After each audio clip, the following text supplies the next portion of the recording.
At a time when the US-led order is in doubt, the West faces rising threats to peace and security. At the center stands not only the ability to gather information, but also to decode it. This is the moment to explore intelligence and contemporary global challenges.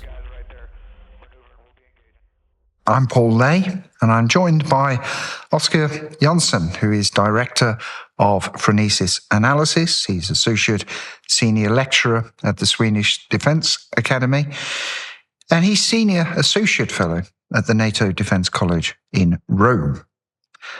And the first question I want to ask you, Oscar, is how does Russia distinguish between war and peace? That is a fascinating question. It's the topic of a whole book, coincidentally, a book that I've written. And I think there's a number of ways to approach the question. I think one is the most formal one, which is what is seen as proper war from a state perspective is something that includes the whole of state and mobilization. Something we don't really see in this situation right now. We had a partial mobilization in September. It is called a special military operation, and that's not only euphemism, it's actually a technical term in Russian doctrine, which means that it's something that is not fit neat into large-scale war, regional war, armed conflict, or local war, which is defined by the Russian military doctrine. But the question I asked myself is, can we say that the Russian perception of being in war is just defined by armed violence? And that came from an understanding of Russian military theory, starting to say that non-military means are becoming more important than military. They are so effective that it's perceived to be violent.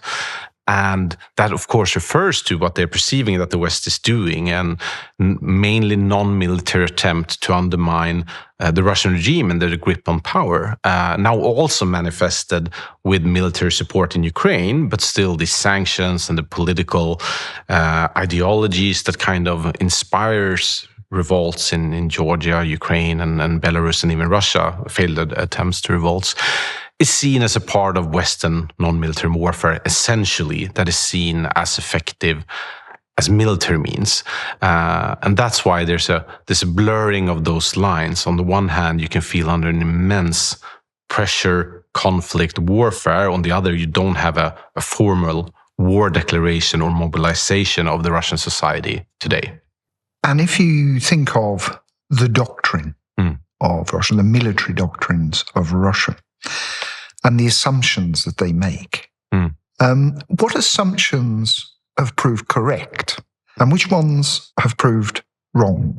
That's a very good question. First of all, I need to say, when we talk about the Russian military doctrine, it's something quite different than what we're thinking of in the West. So we have, for instance, a military strategy, but that's most often more of rough concepts of operations. How would we fight a given war? Whereas the Russian doctrine, the product, is more of a general analysis of the changing character of war, the changing power dynamics, but also how it affects several other sectors.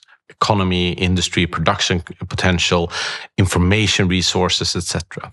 From the Russian perspective, I think it can validate a lot of the things that they're seeing and saying. And I think one of the things that's striking about the Russian military doctrine is that it talks about some general changes in the character of war, everything from increasing informatization to increasing use of long-range precision means, the increasing importance of striking at stand-up depth, etc. But they also talk about, simply put, the evil West out to get Russia in a number of non-military venues, including in the informational sphere, ideational sphere, information psychological sabotage against Russia, economic coercion, etc. Of course, all of this came as a countermeasure to the Russian invasion, but nevertheless, what the West is doing right now with sanctions, political isolation, technological restrictions, etc., is things that is being warned about and something that was seen that would be going on before the full-scale invasion. But rather, their reading of the geopolitical situation has, I would say, become more correct after what happened before the war as such. Try and give us a picture of the way in which Russia organizes its military, and how they've adapted to the changing circumstances in Ukraine? Russia, just like most states, the armed forces are in a constant transition. And I think that is important to bear in mind, because we understand it when we talk about our own militaries, that they're always 5-10 years ahead. They're trying to go somewhere. Whereas we think of the Russian, we don't really see it in the same way. And within just a short last 2 decades, in 2008, with the New Look reforms that was going to bring Russia into being a high-tech military, also made a way with the Soviet mobilization potential. It's immensely costly keeping all of this equipment, all of this personnel on reserves, but the mobilization was at the core of what made the Russian armed forces. That they really did away with, starting from around 2008 after the Georgian War, and tried to bring the Russian military into being a high-tech military. That made a huge leap for a couple of years. Then you had a change of defense minister and a change of general staff, and you started walking back a little bit of that. And that also brings us up to what really happened in February 2022. You saw kind of the mismatch on the one hand between taking away the Soviet mobilization system, trying to bring permanent readiness forces that be ready on short notice, but then added on some sort of mobilization potential. So what happened was that Russia had 120 battalion tactical groups. And why did they have the 120 battalion tactical groups? And why have no one talked about the battalion tactical groups since then? Well, that was one way to square the readiness mobilization circle. So every brigade regiment had to put up one battalion tactical group in kind of permanent readiness. So Russia took their most ready forces, sent them all to Ukraine, and most importantly, didn't mobilize. So still had a mobilization system with around 70% permanent readiness, including conscripts, and 30% to be mobilized under that structure. But then you decided, a political decision, we don't want to use the conscripts because that's something much more difficult in a political perspective. So out of this 70% forces, you subtract 33%, and then you end up with quite hollow forces with around 50% manning. And this is a critical part of why we saw what we saw during the first month of the war, because you're having infantry fighting vehicles, tanks, rolling without the infantry because they were so follow. So you had, you basically get the amount of materiel there, but you didn't have, for instance, infantry. And that's why, Ukrainian forces could walk up with an anti-tank guided weapons, blow a tank up. It's because there was no infantry in those wagons to protect them from it. The Russian Navy, up until the 60s, was really coastal defense fleet. And the question is, have they really merged further from that right now? Not really. They have higher ambitions to get further, bigger ships, more ranges, and in particular with the importance of the Arctic. But still mostly a coastal defense fleet, plus the nuclear second strike, mostly based on their submarines. The Russian Air Force, Western observers looked at them and saw, hey, where did the Russian Air Force go in the war in Ukraine? And they were there for the first couple of days, but their task has never been to do what Western air forces do: suppression, destruction of enemy air defenses, establishing air superiority. But they rather, NATO never had the ground-based air defense systems that warranted that doctrine and thinking among the Russian Air Force. So they've basically been flying artillery, helping the different parts of the front. And if we go to the early part of the war, it was divided in 3-4 directions, and each direction had some aircraft subordinated to them. They shot their missiles, and then enough Ukrainian air defense system survived, so they basically stayed out of the fight. And then you have the general staff, which is an elite within the elites. It's very different from most Western constructs. I'm right now finishing a book on them. When you take young promising officers in the late 20s, sometimes who have the potential to become a general staff officer, you lift them away from their branch, you send them to the general staff's own academies. First, the Obshevoyskaya, the Combined Arms Academy, then the General Staff Academy for the higher officers. And that's really when you come out of the General Staff Academy, you go above division level. the division level is still tactical. Brigades and division is a tactical level in the Russian organization, which is hard to fathom for, UK, for instance, have 2 divisions. That's kind of the highest level you have. Division is still a tactical level. And when you go out from General Staff Academy, you get much higher. You either serve at the General Staff or you serve at the military districts or the Joint Strategic Commands.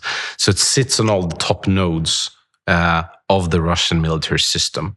And there they perform a number of key tasks. They pioneer all military thinking, development of military doctrine, concepts. They are the ultimate command post. In 2023, in January, the Chief of General Staff himself was appointed ultimate commander of the war. And they are the level that is responsible for the interaction with the political level to provide the military expertise to the political level. So they really sit at the top of the Russian military system. What's it like there? I mean, I know that's a difficult question to answer, but there must be some intelligence on that. Yes, well, it is.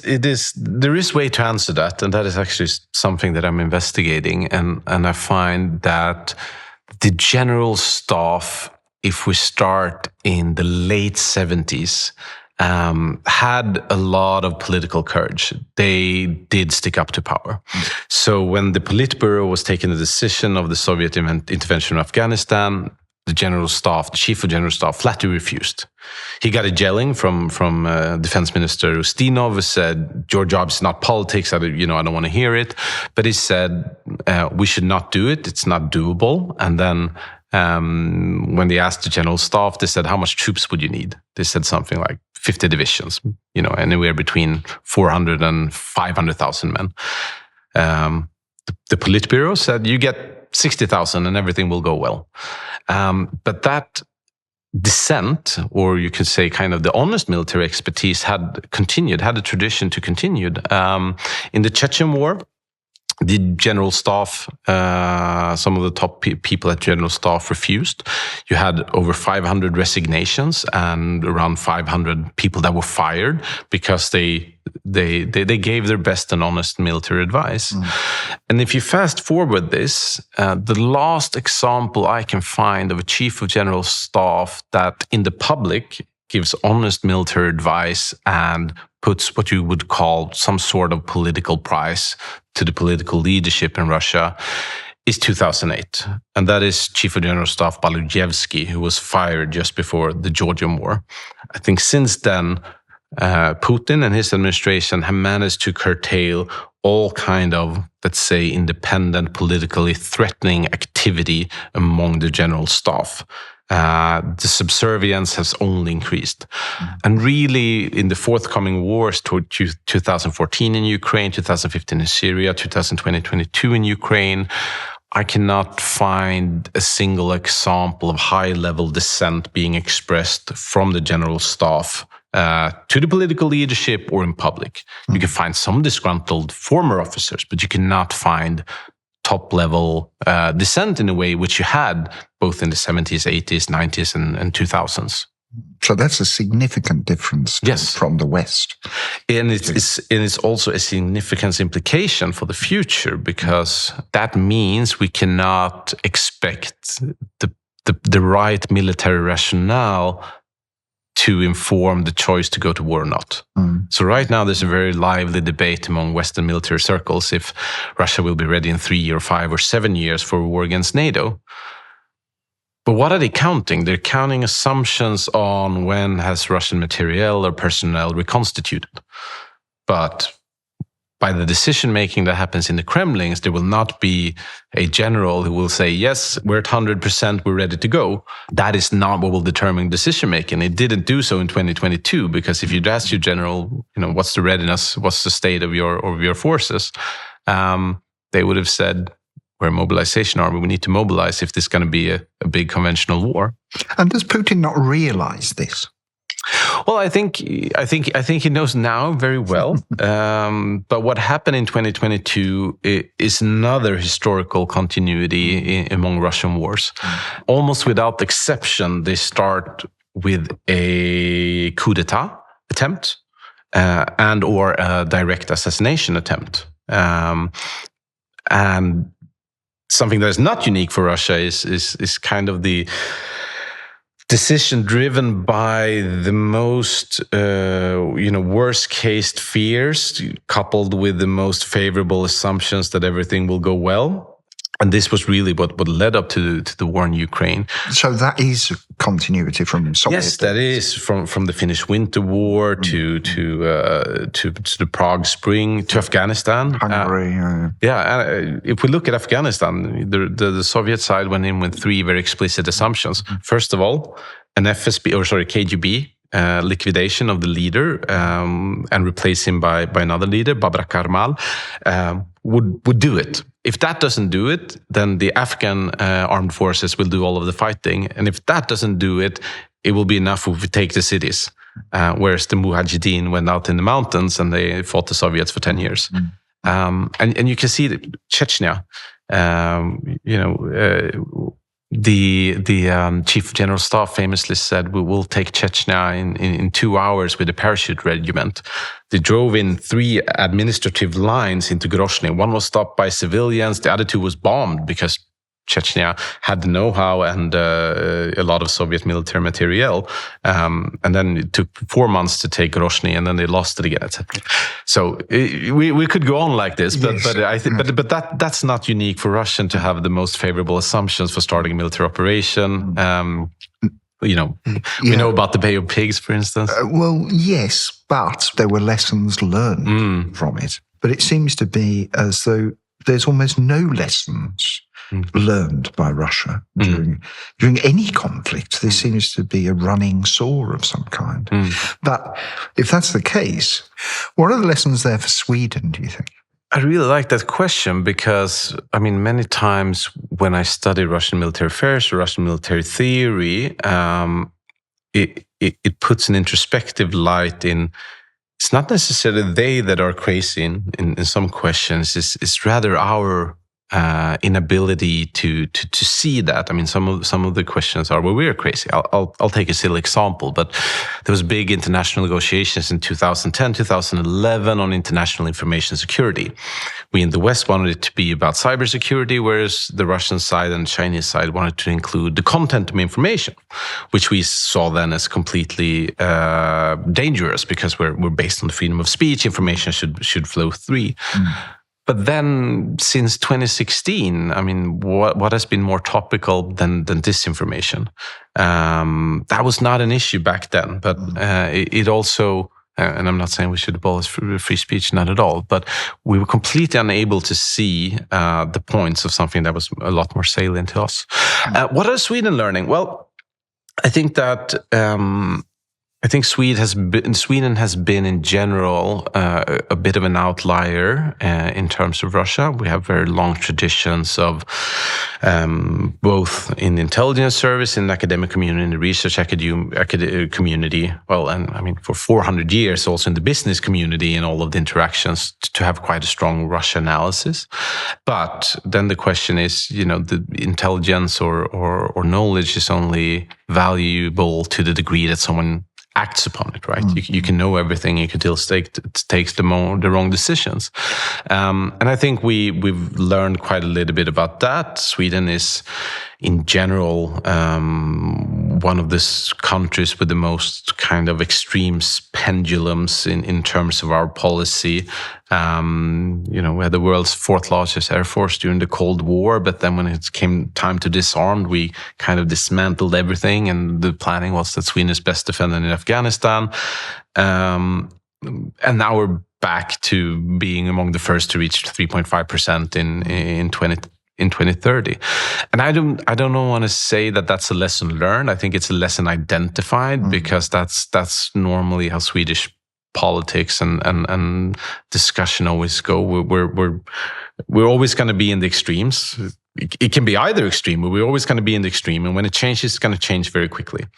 There clearly are lessons for the West, which you've articulated. But the one question I suppose I have is, when this war is over, how do you think it will reshape Europe? And how do you think it will reshape European ideas of defense? European Union is a fascinating example there when it's kind of the most relevant as an actor. And every time you have a crisis, it develops through crisis. And I think that, both the questions have a really big if, and it depends. On the one scenario, this war ends with marginal or negative Russian gains, and a lesson that, hey, the West are a lot more determined than we thought. They're a lot more competent than we thought. And that will be a big bonus for Western deterrence. Or it ends with the West in one way basically saying we had enough. We don't want to do this anymore. We'll give up. We'll give up on sanctions. We give up on territory. We give up on sovereignty. This is scary stuff. We don't want to do this. And I think then the takeaway from the Russian side will be, hey, we took on most of NATO's collected industrial potential, and we exhausted them. Even though the fighting was in Ukraine, we took on the West and we scared them. And I think that scenario will force a very different Europe. I think that some of the drivers and developments of European strategic autonomy has been in the making for decades, but they haven't really been real, I think, until this year. And that has to do, of course, with President Trump. With the withdrawal of aid, with the withdrawal of intelligence, and kind of which spot that put Europe in. A spot that Europe was not ready for at all. Still isn't. Right now, I think European leaders are buying for time, trying to put out the fires while we're building capability. But a lot of those things that need to be built for any type of real autonomy is things that will take decades. But European defense... I will tell you what I hope it will look like, because I think some of the most important lessons and directions from the war is pointing to that direction. What has surprised and impressed most what Ukraine did was mostly what happened in the first 2 years of the war. Ukraine did not pioneer revolutionary new military technology. What they did was they took civilian technology and applied it to military affairs, be it satellite internet or drones and their sensors. You put an old Soviet artillery grenade on a drone, and it's quite effective way of precision strike. All of this is tied together by software. Drones we had for a long time, but now you're able to fuse it in a way that gives you a view of the battlefield. Russian theorists labeled it as the transparent battlefield, which kind of nullifies fundamental ideas of maneuver warfare, concentration of forces, surprise. Those are really hard to do if you can see everything for several tens of kilometers around the front line. But what this has given kind of birth to is some label it the revolution of precise mass. During the Cold War, you had mass. You had millions and millions of soldiers. It doesn't matter if the rifles were good or the tanks were good. You had mass. Since the Gulf War, you had precision. The lesson was the American forces beat the Iraqi ones. The Iraqi ones relied on Soviet material and doctrine, and they were completely outmaneuvered, outnumbered by superior situational awareness, long-range precision strike. And this is something that scared the Russian theorists since the Gulf War, and they still, 30 years later, are still thinking about. But now you marry those two together, you can have both mass and precision. Because these types of drones, they are cheap enough to be mass-produced, but they're also capable because they have these sensors. They tie in to situational awareness, and they carry a warhead, which is in itself seldom very interesting. What does this mean? Yeah, it means that European militaries need to adapt for revolution of precise mass. And that is something very different than we've been doing. We've been stuck in kind of what won the Gulf War paradigm. A small number of hyper-competent platforms, be it F-35, be it Gripens, or be it submarines, or be it frigates. They are very few and they are very expensive. And even if you put the best air defense system on a frigate, it shoots down 60 missiles, but then the 61st And I think that requires quite a radical rethink. The British Strategic Defence Review kind of hints at this a little bit, and I think they capture it very well. They say, the armed forces need to be 20%, 40%, 40%, whereas 20% are this kind of high-tech platforms that are super competent. But then 40% are kind of what gives you the mass reusable platforms. It could be everything from, a truck that carries a missile, a truck that launches drones, a truck that sends out torpedoes even. And then 40% are just expandables. Drones, ammunitions, shells, missiles. And this I see as the problem for most European militaries, because we've been doing kind of the 20% high-end stuff. We have some of the 40% mass and usable stuff, but not enough. And we have very little on the 40% disposable stuff. So that's how I'd answer the question. And so that's probably the biggest lesson of all. Oscar Jonsson, thank you very much for that. Thank you for having me.